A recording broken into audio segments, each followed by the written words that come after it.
So the eggs, and we're dicing those up. I've got, this is actually a mixture. I used a little bit of, if you have pickled jalapenos, a little bit of pickled jalapeno juice, the vinegar, I guess, you know. Your egg yolks and mustard together. Just mix that up. And I have bacon that has been cooked off and stripped of its fat. And what we do with that is we throw it in the microwave a couple times. We're actually going to render the, see that, the grease off of it, and I'm going to put that in there. But render the grease off of the bacon fat, and then you're actually going to press as much out of it as you can. You're going to use a little bit of that for the flavor. So you got your bacon that is the meat, just the meat from the bacon with the fat stripped off of it. And I have some fat that I've pressed off.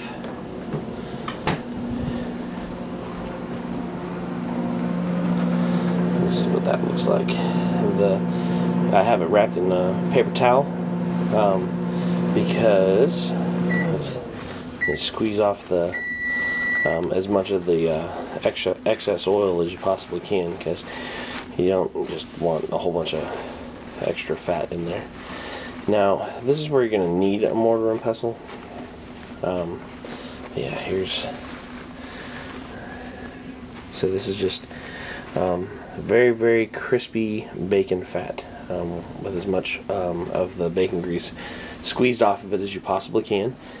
And we're going to put that in the mortar and pestle, and we're going to crush it in just a little bit and add it to this, and then we're going to add mayo to that.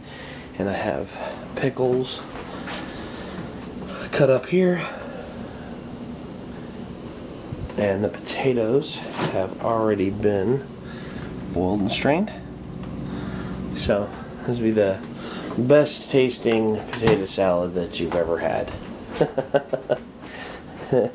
It is pretty awesome. I don't know if it'll be the best that you ever had, but I like it, and it's a family favorite, so make it at all the gatherings and stuff like that. And I'll show you the finished product here in a second. And this is what that bacon looks like after you hit it with a mortar and pestle. So you're going to get these small crumbs, essentially, but this is where a lot of the flavor will come from.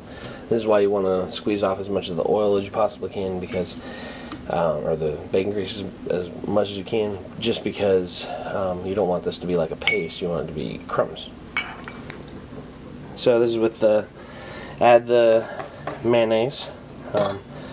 So everything's in except for, we got pickles here, eggs here. Something I forgot to tell you about was my, well, my other secret ingredient is sriracha. Yeah, it's rooster.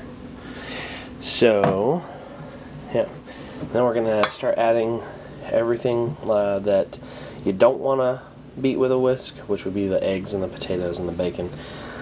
You can add the pickles to it and still whisk it. So I'll do that and then still whisk it, but after that you're not going to want to whisk it, because then you're going to tear everything apart, and you still want this to be an emulsive salad and not a paste. So oh, and here's another little trick. If you find that you've put too much, like say like you put too much vinegar or something in, and your sauce is soupier than you would like, or it actually would pour, you can fix that with just a little trick that I picked up. Dehydrated mashed potato flakes. So if you have some powdered mashed potatoes around the house somewhere, or if you don't, go pick some up, because it's a great quick fix for this. It'll thicken it up and not take away from, because I mean there's really no flavor to that. It won't take away from the flavor that you've already created. So alright guys, I'll show you the final product in a second. So this is your final product, potato salad, and it's the consistency that you're looking for. Makes it easy to plate up, you know. So good stuff, very, very tasty. Made some pulled pork barbecue do some sandwiches. I guess I could show you guys how to do that too, but I'm not going to yet.